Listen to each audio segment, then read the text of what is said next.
సముద్రంలో ప్రయాణం చేయడం అది నాకు రెండోసారి.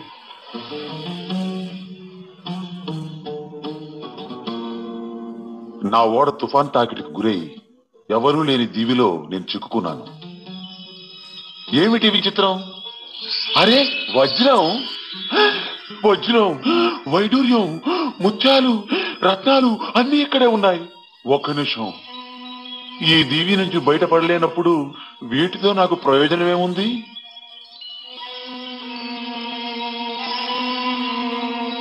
ఎలాగైనా కష్టపడి కొండెక్కి దారి కనిపెడదామని ప్రయత్నం చేశాను.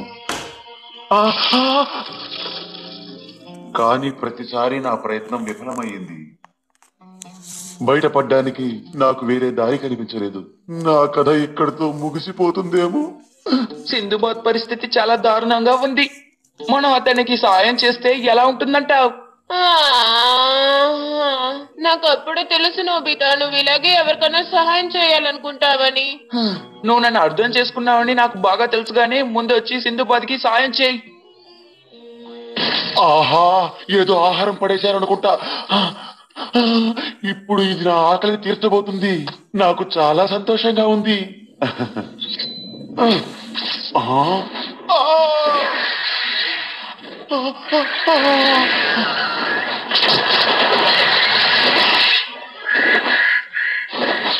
ఆ పక్షి భలే అద్భుతంగా ఉంది కదా.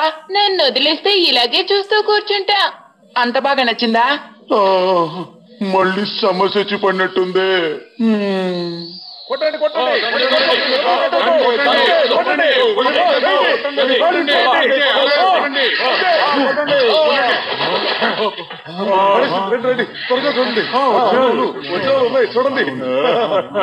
చివరికి మనం అనుకున్నట్టు జరిగింది. ఇప్పుడే నాకు ఒక విషయం అర్థమైంది. వజ్రాలు అతుక్కోవాలనే దాన్ని ఇక్కడ పడేశారు. ఆ తర్వాత ఆ పక్షి దాన్ని ఎత్తుకుపోతుంది. వీళ్ళు దాన్ని తరిమి తీసుకుంటున్నారు. మంచి ఆలోచనే. సింధుబాద్ చిటికలా అన్ని అర్థం చేసుకుంటున్నారు. ఇతను చాలా తెలివైన వారు కదూ. నువ్వు మారవు.